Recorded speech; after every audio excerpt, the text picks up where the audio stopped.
السلام علیکم۔ عالمی مرکزی خانقاہ طارق جہانگیری سے میں میاں حضور کا صاحبزادہ اور خلیفہ حکیم شارق احمد طارق تاریخی جہانگیری آج ایک بار پھر آپ کی خدمت میں حاضر ہوں اپنے رمضان کی اسپیشل ٹرانسمیشن راحت رمضان میں۔ آج کی اس خاص ٹرانسمیشن کا آغاز ہم جس مبارک ہستی سے کرنے جا رہے ہیں آپ حضرت مولا کائنات شیر خدا حضرت علی کرم اللہ وجہ ہے۔ آپ کی ولادت بعد سعادت 13 رجب خانہ کعبہ میں ہوئی۔ آپ کی والدہ نے آپ کا نام حیدر رکھا اور آپ کے والد نے آپ کا نام علی رکھا، اور سرکار دو عالم صلی اللہ علیہ وآلہ وسلم نے آپ کو اسد اللہ کے لقب سے نوازا۔ آپ حضرت علی کرم اللہ وجہ 21 رمضان بروز اتوار کو آپ کو شہید کیا گیا۔ آپ شہید ہوئے اور جب آپ پیدا ہوئے تو آپ اپنی آنکھیں نہیں کھولتے تھے، تو جب سرکار دو عالم صلی اللہ علیہ وآلہ وسلم نے آپ کے پاس آئے، آپ کو لیا اور آپ کے منہ میں اپنا لعاب دہن ڈالا تو آپ نے اپنی آنکھیں کھولی اور آپ نے سرکار دو عالم صلی اللہ علیہ وآلہ وسلم کا دیدار کیا۔ آپ نے سب سے پہلے سرکار دو عالم صلی اللہ علیہ وآلہ وسلم کا دیدار کیا۔ آپ نے سارا بچپن سرکار دو عالم صلی اللہ علیہ وآلہ وسلم کی صحبت میں گزارا، اور سرکار دو عالم صلی اللہ علیہ وآلہ وسلم آپ سے بے انتہا محبت کرتے تھے۔ آپ کی محبت کا یہ عالم تھا کہ آپ فرماتے تھے کہ جس نے علی سے دشمنی کری اس نے مجھ سے دشمنی کری، اور جس نے علی سے محبت کری اس نے مجھ سے محبت کری۔ جس کے دل میں علی کے لیے بغض ہوگا تو یہ نشانی ہے اس کی منافقت کی، وہ منافق ہوگا، اور جس کے دل میں علی کے لیے محبت ہوگی تو یہ نشانی ہے اس شخص کے ایمان کے لیے کہ وہ صاحب ایمان ہوگا۔ یعنی کہ دل میں علی کا بغض رکھنا منافقت ہے اور دل میں علی کی محبت رکھنا ایمان کی علامت ہے۔ آپ کی فضیلت ہم کیا بیان کریں، نہ ہمارے پاس وہ الفاظ ہیں اور نہ ہم اس قابل ہیں کہ ہم حضرت علی کرم اللہ وجہ کی فضیلت کو بیان کر سکیں۔ اس میں ایک چھوٹا سا شعر ہے، ایک ناقص سا شعر جو کہ میں یہاں پہ سنانا چاہوں گا کہ منظر فضائے دہر میں سارا علی کا ہے، جس سمت دیکھتا ہوں نظارہ علی کا ہے۔ تو کیا ہے اور کیا ہے تیرے علم کی بساط، تجھ پر کرم نصیر یہ سارا علی کا ہے۔ ایک دفعہ کا ذکر ہے کہ سرکار دو عالم صلی اللہ علیہ وآلہ وسلم جب معراج پر گئے تو آپ نے ایک صندوق کھولا تو اس صندوق میں ایک جبہ مبارک آپ کو وہاں ملا، تو آپ نے اللہ کی بارگاہ میں پوچھا کہ کیا یا اللہ یہ میں لے سکتا ہوں؟ تو اللہ سبحانہ تعالیٰ نے فرمایا کہ بے شک یہ تم لے سکتے ہو، لیکن یہ آپ اپنے کسی غلام کو دے دیں گے۔ تو آپ نے فرمایا کہ جی میں کسی نہ کسی کو تو دوں گا۔ تو اللہ رب العزت نے آپ سے کہا کہ اے محبوب تم یہ جبہ اس شخص کو دینا جو میری راز تک پہنچ جائے، جو میرے راز تک پہنچ جائے، میرے راز کو پہچان لے، میری راز کو سمجھ لے۔ تو جب آپ معراج سے واپس آئے تو آپ نے ایک دن اپنے چاروں یاروں کو بلایا، حضرت ابو بکر صدیق رضی اللہ تعالیٰ عنہ، حضرت عمر فاروق رضی اللہ تعالیٰ عنہ، حضرت عثمان غنی رضی اللہ تعالیٰ عنہ اور حضرت علی کرم اللہ وجہ کو۔ آپ پانچوں ایک جگہ بیٹھ گئے۔ آپ نے فرمایا کہ میں یہ جبہ آپ چاروں میں سے کسی ایک کو دینا چاہتا ہوں۔ تو آپ نے فرمایا لیکن اللہ نے مجھ سے کہا ہے کہ اے میرے محبوب یہ جبہ صرف اسی کو دینا جو میرے راز تک پہنچ جائے۔ تو آپ نے حضرت ابو بکر صدیق رضی اللہ تعالیٰ عنہ سے مخاطب ہوئے اور آپ سے فرمایا کہ اے ابو بکر اگر میں یہ آپ کو دے دوں تو آپ اس جبے سے کیا کریں گے؟ تو آپ حضرت ابو بکر صدیق رضی اللہ تعالیٰ عنہ نے فرمایا کہ یا رسول اللہ اگر آپ یہ جبہ مجھے دے دیتے ہیں تو میں ساری دنیا میں صداقت سچائی پھیلا دوں گا.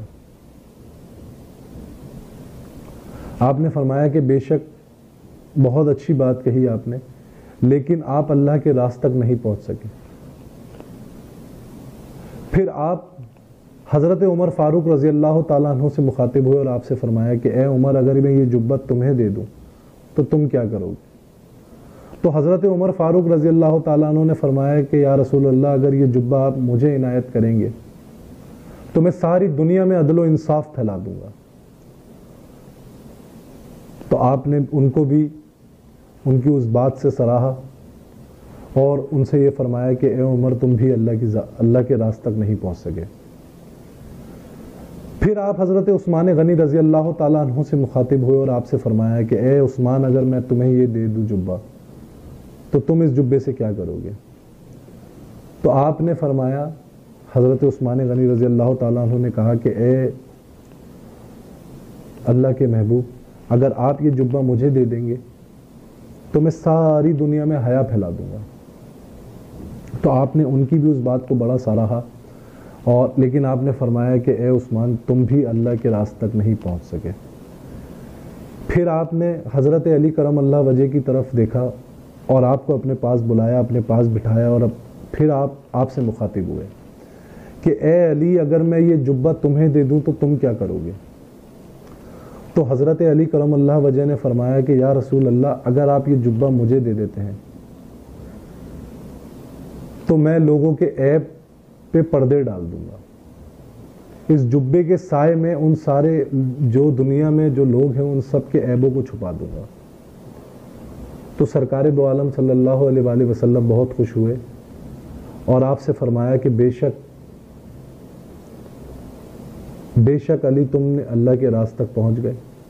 اور آپ نے آپ کو جبہ عنایت کیا، اور آپ نے آپ کو جبہ عنایت کرتے ہوئے یہ فرمایا کہ بے شک اللہ کی بھی یہی صفت ہے کہ وہ لوگوں کے عیبوں کو، لوگوں کے رازوں کو چھپاتا ہے. آپ کے بارے میں سرکار دو عالم صلی اللہ علیہ وآلہ وسلم فرماتے ہیں کہ اگر میں علم کا شہر ہوں تو علی اس کا دروازہ ہے، جس کا میں مولا ہوں اس کا علی مولا ہے. آپ کے علم کے اوپر تو بات ہی نہیں کی جا سکتی. آپ صرف اگر آپ سورہ فاتحہ کے حوالے سے آپ فرماتے ہیں کہ اگر صرف میں سورہ فاتحہ کی تفسیر لکھنے بیٹھ جاؤں تو میں اتنی کتابیں لکھ دوں گا کہ تمہیں 60 اونٹ پر ان کتابوں کو لاد دوں. اور آج کے اگر محتاط اندازہ لگایا جائے تو یہ ہے کہ ایک اونٹ جو ہے نا وہ تقریباً 4 من تک کا وزن اپنے اوپر اٹھا لیتا ہے، برداشت کر لیتا ہے. تو صرف اس بات سے آپ جو ہے نا آپ کے علم کا اندازہ لگا سکتے ہیں. آپ کے علم کے اوپر کوئی گفتگو نہیں ہو سکتی. حضرت عمر فاروق رضی اللہ تعالیٰ عنہ فرماتے ہیں کہ بے شک علی ایک بہت بڑے عالم ہے، اور ہم جب بھی کسی بات پہ، کسی جگہ پہ ہم پریشان ہوتے یا کوئی پریشانی ہمارے اوپر لاحق ہوتی تو ہم علی کے پاس جاتے اور علی ہمیں اس کا جواب عنایت کر دیتے. اور بے شک اگر علی ہمارے ساتھ نہیں ہوتے تو ہم ہلاک ہو جاتے. یہ آپ اس سے اندازہ لگا سکتے ہیں کہ آپ کے علم و ہنر کا کیا عالم تھا. آپ کی سخاوت، جو کہ آپ کی سخاوت کا بھی کوئی ثانی نہیں ہے. آپ کی سخاوت کے حوالے سے بھی کچھ واقعات ہمیں ملتے ہیں کہ ایک دفعہ آپ اپنی مجلس میں بیٹھے ہوئے تھے تو ایک سائل آپ کے پاس آ گیا اور آپ سے فرمایا کہ یا علی، مجھے کچھ کھانے کے لیے دیا جائے. تو آپ نے ایک شخص سے کہا کہ جاؤ، باہر اونٹ کھڑے ہیں، ان میں سے ایک اونٹ پہ اناج ہے، اس میں سے کچھ اناج اس شخص کو دے دو، کھانے کا، اس شخص کے کھانے پینے کا بندوبست کر دو. تو وہ شخص گیا، وہ شخص باہر گیا، باہر سے واپس لوٹ آیا. اس نے آپ سے فرمایا کہ یا علی، جس اونٹ پر وہ سامان لدا ہوا ہے اور جس تھیلے میں وہ سامان ہے، وہ تھیلا کافی وہ سامان اس تھیلے میں کافی نیچے ہے، تو آپ حضرت علی کرم اللہ وجہ نے فرمایا کہ ایک کام کرو، وہ سارا تھیلا ہی اسے دے دو۔ وہ شخص پھر باہر گیا تو پھر لوٹ کر آ گیا، پھر حضرت علی کرم اللہ وجہ کی بارگاہ میں پیش ہوا اور اس شخص نے کہا کہ یا علی، وہ تھیلا بہت بھاری ہے اور اونٹ پہ لدا ہوا ہے، وہ کیسے اتارے؟ تو آپ نے فرمایا کہ ایک کام کرو، وہ اونٹ ہی اسے دے دو۔ پھر وہ شخص جب باہر گیا تو کچھ اونٹ وہاں پر اور بھی موجود تھے،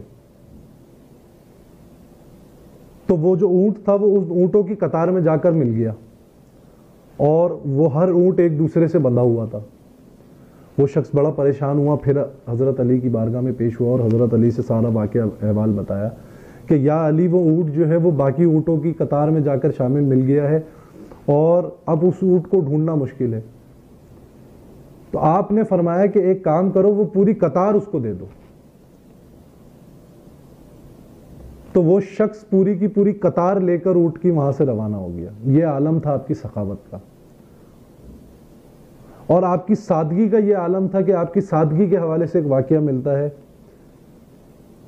کہ ایک بزرگ جو کہ بیٹھے ہوئے تھے اور پانی میں روٹی کو ڈبو ڈبو کے کھا رہے تھے، تو ایک فقیر ان بزرگ کے پاس آیا اور ان سے کچھ کھانے کے لیے طلب کی کہ مجھے بھی کچھ کھانے کے لیے دیا جائے۔ تو ان بزرگ نے فرمایا کہ ایک کام کرو، سامنے دروازہ ہے، اس دروازے پہ دستک دو اور جو بھی حاجت ہے وہاں پہ بتاؤ اور لے لو جو بھی کھانا ہے۔ تو وہ بزرگ، جب وہ فقیر وہاں پہ دروازے پہ دستک دی تو اس کی سوچ سے زیادہ اس شخص کو اس گھر سے عطا ہو گیا۔ تو اس فقیر نے بولا کہ تھوڑا سا کھانا اور بھی دے دیں، سامنے بزرگ بیٹھے ہوئے ہیں، وہ سوکھی روٹی پانی سے بھگو بھگو کے کھا رہے ہیں، تو میں ان کو بھی دے دوں گا کچھ کھانا۔ تو جس شخص سے وہ فقیر مخاطب تھا، انہوں نے فرمایا کہ کیا تم انہیں جانتے نہیں ہو؟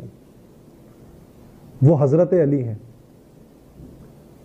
اور یہ سارا ساز و سامان جو تم لے کر جا رہے ہو یہ اس کے مالک ہیں، اور یہ گھر جس میں تم نے دستک دی ہے یہ گھر بھی ان کا ہے۔ تو آپ کی سادگی کا یہ عالم تھا۔ اسی کے ساتھ ساتھ آپ کی یقین اللہ پر،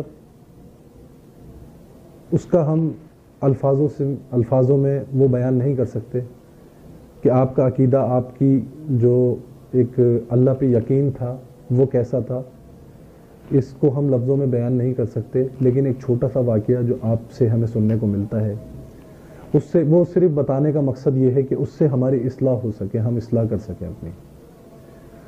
ایک دفعہ کا ذکر ہے کہ آپ کا ایک واقعہ ملتا ہے کہ آپ ایک باغ میں جو ہے وہ مزدوری کے لیے گئے، آپ نے کچھ وقت وہاں مزدوری کی اور اجرت میں آپ کو 2 کلو کھجور ملے۔ تو جس شخص نے آپ کو کھجور دیے اجرت میں، اس شخص نے آپ سے پوچھا کہ اے علی، تم تھوڑی سی اگر اور مزدوری کر لو تو تمہیں تھوڑی اور اجرت مل جائے گی،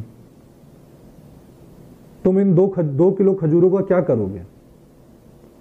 تو آپ نے فرمایا کہ 1 کلو کھجور میں اپنے بچوں کے لیے لے جاؤں گا، اور 1 کلو کھجور میں مکہ کے ان غریب بچوں کو کھلا دوں گا جو کہ مفلسی کا یا غربت کا شکار ہیں۔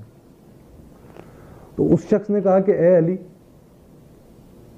تم تھوڑی سی اور محنت کر لو اور کل کے لیے بھی کچھ کھجور لے جاؤ۔ تو آپ نے فرمایا کہ جو رب مجھے کل کی زندگی دے گا وہی رب میرے لیے کل کا رزق کا بندوبست کرے گا۔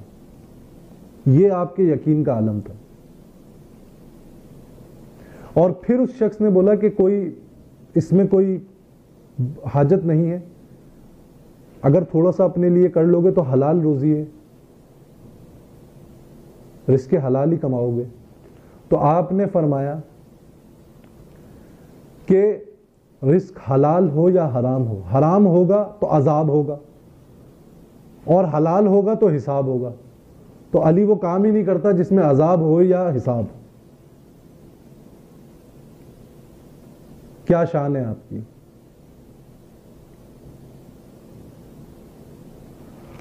اور اللہ رب العزت نے آپ کو اتنی طاقت سے نوازا کہ خیبر کا واقعہ آپ نے تقریباً ہی ہر مسلمان نے آپ کا خیبر کا واقعہ سنا ہے. تو خیبر پہ جو شخص مسلط تھا خیبر کے قلعے پہ جو آپ کے مد مقابل تھا اس کا نام تھا مرحب. تو جب آپ خیبر کے یعنی کہ قلعہ خیبر کو فتح کرنے کے لیے جب آپ قلعہ خیبر پہ پہنچے، قلعہ خیبر کے دروازے پر پہنچے تو دروازہ بند تھا. تو دروازے کے ایک طرف مرحب تھا اور ایک طرف آپ حضرت علی مولا کرم اللہ وجہ تھے. تو مرحب نے آپ سے مخاطب ہوتے ہوئے فرمایا کہ اے علی، کیا تمہیں نہیں پتا کہ تم کس کے مد مقابل ہو؟ میرا نام مرحب ہے اور میں 1000 بندوں سے اکیلا لڑنے کی طاقت رکھتا ہوں. مرحب بہت طاقتور شخص تھا اور بہت مضبوط اعصاب کا مالک تھا، لیکن صرف ایک خواب اس کی زندگی میں اس کو آتا تھا جس خواب سے وہ خوف کھاتا تھا. کہ وہ خواب کیا دیکھتا تھا کہ وہ ایک جنگل میں ہے اور ایک شیر آیا ہے اور اس شیر نے اس کو چیر پھاڑ دیا ہے. تو اس مرحب کے دل میں صرف اس شیر کا خوف رہتا تھا. تو مولا کائنات شیر خدا حضرت علی کرم اللہ وجہ نے اس سے فرمایا کہ اے مرحب، کیا تو جانتا ہے جس خواب میں تو جس شیر سے ڈرتا ہے وہ کون ہے؟ تو آپ حضرت علی کرم اللہ وجہ نے فرمایا کہ وہ شیر میں ہوں. بس آپ نے پھر خیبر کے دروازے کو اکھاڑا اور آپ نے اس مرحب کے جب اس کے انتقام پر پہنچایا تو آپ نے جب اس پہ تلوار چلائی تو اس کے 2 حصے کر دیے. بعض مورخین اپنی کتابوں میں یہ بھی لکھتے ہیں کہ جیسے جیسے حضرت علی کرم اللہ وجہ خیبر کے دروازے کی طرف بڑھ رہے تھے ویسے ویسے آپ کا قد بھی بڑھ رہا تھا. اس وقت اللہ نے آپ کو ایمان کی ایک ایسی طاقت دے دی تھی کہ آپ کے ایک ہاتھ میں تلوار تھی، ایک ہاتھ میں ڈھال تھی، آپ کے ہاتھ میں جھنڈا بھی تھا اور آپ نے قلعہ خیبر کا دروازہ بھی اکھاڑ دیا. اللہ نے آپ کو ایسی طاقت سے بھی نوازا تھا. تو آپ کو اسد اللہ کا لقب بھی ملا، آپ کو حیدر کے نام سے بھی آپ کی والدہ نے آپ کو حیدر کا نام بھی دیا. آپ کو اسد کے نام سے بھی پکارتے ہیں، آپ کو غضنفر کے نام سے بھی پکارتے ہیں، آپ کو زیغم کے نام سے بھی پکارتے ہیں، آپ کو حمزہ کے نام سے بھی پکارتے ہیں، آپ کو عباس کے نام سے بھی پکارتے ہیں اور آپ کو حیدر کے نام سے بھی پکارتے ہیں. اسد وہ شیر ہوتا ہے جو اپنی شکار گاہ میں بیٹھا ہوتا ہے. غضنفر وہ شیر ہوتا ہے جو اپنے شکار کے لیے کھڑا ہوتا ہے اور تیاری کرتا ہے شکار کی. زیغم وہ ہوتا ہے جو شکار کو دیکھ لیتا ہے. عباس حمزہ وہ ہوتا ہے جو اس پر حملہ کرتا ہے. جو اس پر حملہ کرتا ہے وہ کیفیت حمزہ کی ہوتی ہے. اور جو شکار کا سانس بند کر دے وہ عباس ہوتا ہے اور جو شکار کو چیر پھاڑ دے وہ حیدر ہوتا ہے.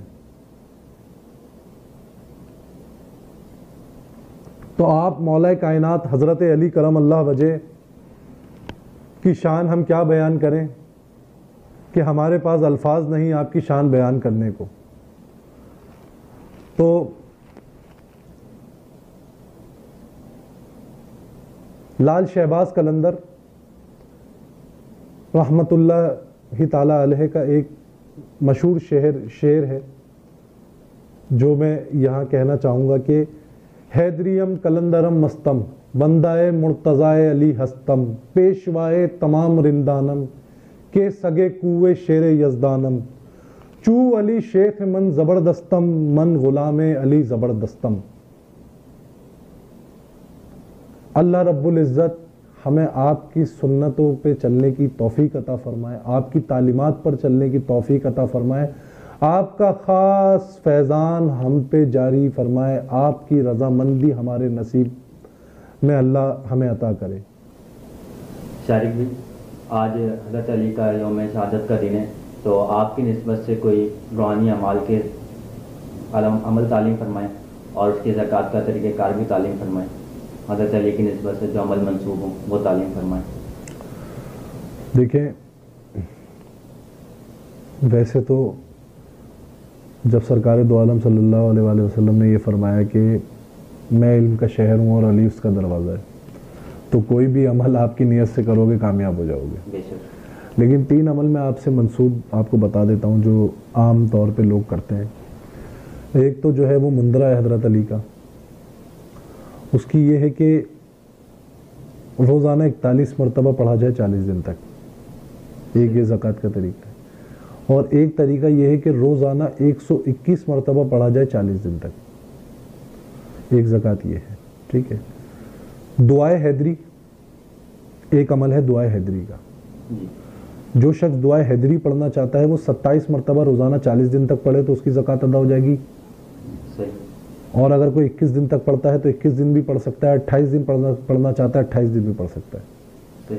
لیکن 40 دن میں اس کی زکوٰۃ مکمل ہو جاتی ہے 27 مرتبہ دعائے حیدری روز پڑھنے سے. ایک عمل ہے ناد علی شریف کا، کیونکہ دعائے حیدری اور مندرہ حضرت علی کرم اللہ وجہ یہ میں خواتین کو نہیں دے رہا، تو آج خواتین کے لیے بھی ایک خاص عمل ہے کہ 1100 مرتبہ روزانہ 21 مرتبہ پڑھے، یہ زکوٰۃ ادا ہو جائے گی، خواتین کر سکتی ہیں.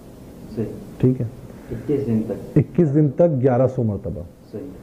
اس کے علاوہ ناد علی شریف کی ایک زکوٰۃ کا طریقہ یہ ہے کہ 3125 مرتبہ روزانہ پڑھیں، 1.25 لاکھ مکمل کر لیں 40 دن میں، تو ایک زکوٰۃ اس کی یہ طریقہ کار ہے. اس کے علاوہ 4444 مرتبہ روزانہ پڑھیں اور 28 دن تک پڑھیں تو ایک زکوٰۃ کا طریقہ کار یہ ہے. تو یہ 3 اعمال ہیں اور ان تینوں کی اجازت ہے. جو دعائے حیدری اور مندرہ حضرت علی کرم اللہ وجہ یہ جو پڑھنا چاہتا ہے وہ ہم سے اجازت خاص لے. اور جو 4444 مرتبہ روزانہ پڑھ کے 28 دن کی تعداد مکمل کرے گا وہ ہم سے خاص اجازت لے. جو مرد حضرات یا خواتین 1100 کی تعداد میں ناد علی کا عمل کرنا چاہیں ان کو اجازت ہے. طارق بھائی، آج کے اس ٹرانسمیشن میں کوئی ایسا خاص عمل بتائیں جو ہم پڑھیں تو حضرت علی کرم اللہ وجہ کی زیارت ہمیں نصیب ہو. اس حوالے سے بھی کوئی عمل آپ بتائیں. دیکھیں، آپ کی زیارت کسی عمل سے تو نہیں ہوگی، اس کے لیے ہمیں اپنے آپ کو صاف کرنا پڑے گا. بالکل. آپ کی تعلیمات پہ چلنا پڑے گا. بے شک. ہم یہ نہیں دیکھتے کہ ہمارا کردار لوگوں کے ساتھ کیسا ہے، لیکن ہم چاہتے ہیں کہ ہمارا کردار لوگوں کے ساتھ جیسا بھی ہو ہمیں زیارتیں ہو جائیں. پہلے ہمیں اپنے اصلاح کی ضرورت ہے، اپنے اندر عاجزی کی ضرورت ہے، انکساری کی ضرورت ہے، ہم وہ لائیں. اس کے بعد شریعت پہ مکمل عمل پیرا ہوں اور آپ سے محبت بے انتہا ہو. بے شک. حد درجے کی انتہا محبت کریں آپ. ساتھ میں آپ کو ایک عمل بتا دیتا ہوں کہ تہجد نماز کے بعد 2 رکعت نماز حاجت ادا کر کے اس کا ثواب حضرت علی کرم اللہ وجہ کی بارگاہ میں پیش کریں اور 1000 مرتبہ ناد علی شریف پڑھیں. صحیح. 1000 مرتبہ ناد علی شریف مکمل پڑھیں اور مکمل پڑھنے کے بعد پھر دعا کریں کہ آپ کی زیارت آپ کو جو شخص بھی پڑھے اس کو نصیب ہو اور اس کے بعد وہ شخص سو جائے. تو انشاءاللہ حضرت علی کرم اللہ وجہ کی اس شخص کو زیارت ہوگی. لیکن ان ساری چیزوں پر پہلے عمل پیرا ہو، شریعت پہ عمل پیرا ہو. جی.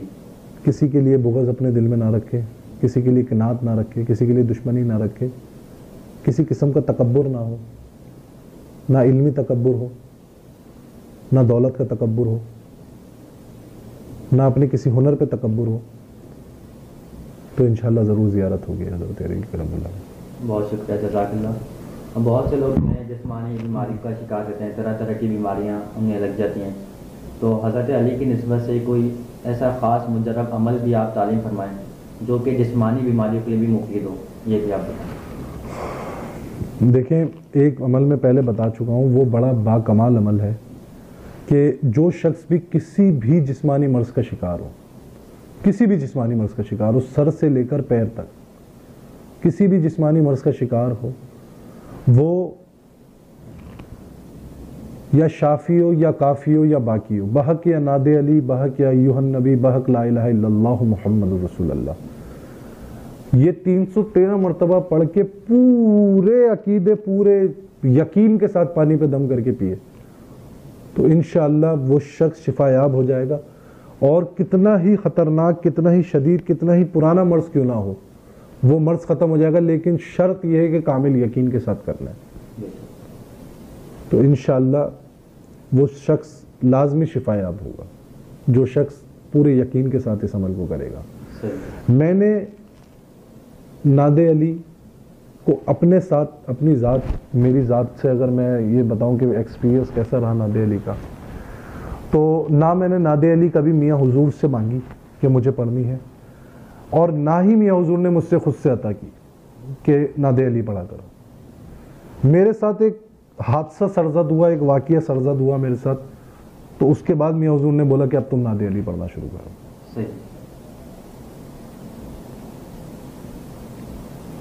تو وہ واقعہ یہ تھا کہ میں ایک خاتون کا علاج کر رہا تھا. تو بعض اوقات ہم ایک غلطی کر جاتے ہیں کہ ہم کسی کا علاج کرتے ہیں تو دوران علاج بھی جو ہے نا، ہم صدقات وغیرہ ہم خود سے نہیں دیتے، اور میں اکثر یہ غلطیاں کرتا ہوں. تو ایک خاتون کا علاج کر رہا تھا، اس خاتون کے جسم کے اندر بحروں اتارا ہوا تھا. تو وہ خاتون باقاعدہ، اس خاتون کے یہ الفاظ تھے کہ شارق بھائی، میں جس عامل کے پاس گئی ہوں نا، وہ عامل 1 مہینے سے زیادہ نہیں ٹکا، وہ مر گیا عامل. اور آپ کے پاس، آپ کوئی 4 یا 5ویں شخص ہیں جس کے پاس میں آئی ہوں. تو میں نے اس عورت کا علاج شروع کرا، روحانی علاج. تو باقاعدہ وہ عورت پہ یہ پوزیشن تھی اس عورت کی، یعنی کہ بہرو اس کے اندر ایسے اتارا ہوا تھا کہ بہت خوبصورت عورت تھی، لیکن جب وہ آئینے میں اپنا چہرہ دیکھتی تھی نا تو اس کو گائے کا چہرہ نظر آتا تھا. اور یہ اس حد تک معاملہ تھا کہ اگر وہ چہرے اپنا آئینے پہ دیکھ رہی ہے اور ساتھ کوئی پیچھا کھڑا ہوا اس کو دیکھ رہا ہے تو اس شخص کو بھی آئینے میں گائے کا چہرہ نظر آئے گا، اس عورت کا چہرہ نظر نہیں آئے گا. یعنی کہ اس شدت کا جادو تھا اس شخص، اس عورت کے اوپر.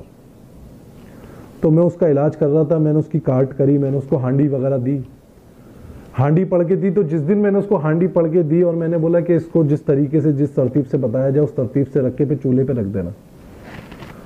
تو اس عورت نے رات کو پہنچی ہوگی گھر پہ، اس عورت نے علاج شروع کرا، ہانڈی جلا کے اپنے کمرے یعنی کہ کچن میں رکھ دی اور چولہے پہ رکھ دی. 8 گھنٹے ہانڈی پکنی ہوتی ہے.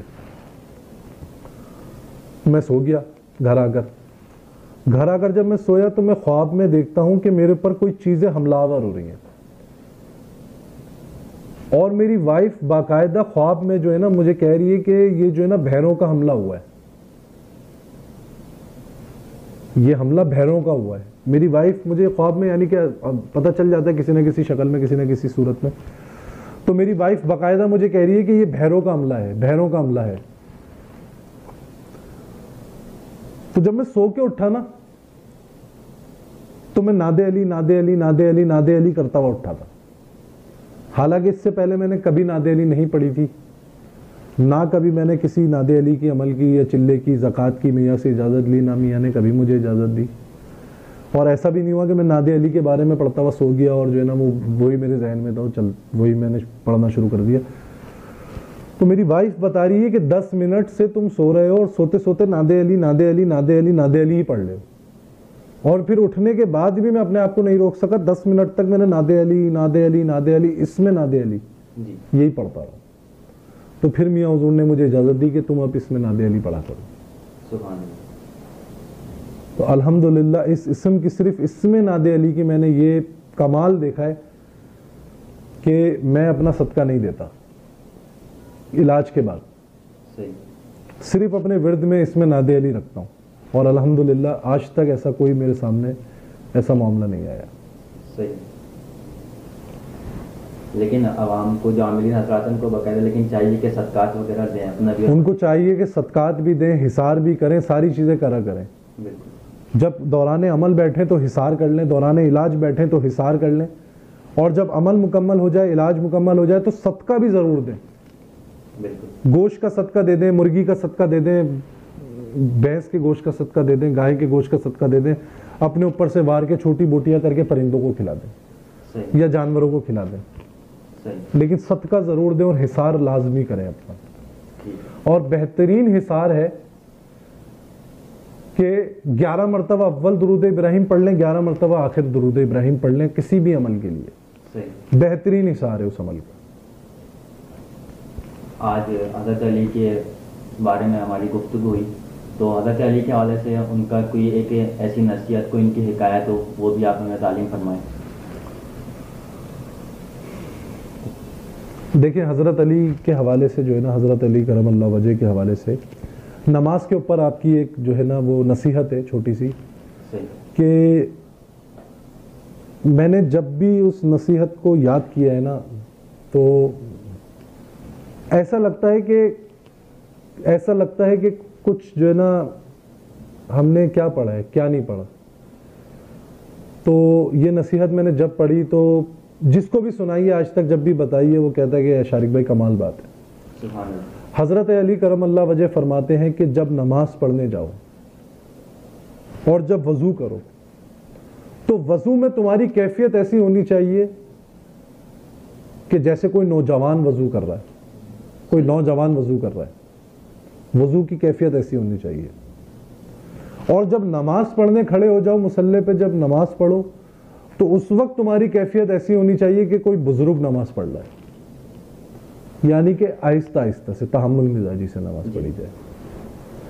اور جب دعا مانگو تو ایسے مانگو کہ جیسے بچہ مانگ رہا ہے، کوئی جیسے ہم کوئی اپنے کسی ایسے سے جس سے ہمیں پتا ہوتا ہے نا کہ کچھ مل جائے گا، تو ہم اس سے کیسے کسی بھی حال میں جو ہے نا اس سے روتے ہیں اس کے سامنے اور بس مانگتے ہیں، بچوں کی طرح مانگا جائے۔ بالکل بالکل۔ تو یہ نصیحت مجھے بڑی پسند ہے حضرت علی کرم اللہ وجہ کی، اور جس کو بھی بتائی وہ کہتا ہے کہ شارق بھائی کیا بات ہے، اب مزہ آتا ہے نماز پڑھنے میں، اب مزہ آتا ہے وضو کرنے میں، اب مزہ آتا ہے دعا مانگنے میں۔ بہت خوب۔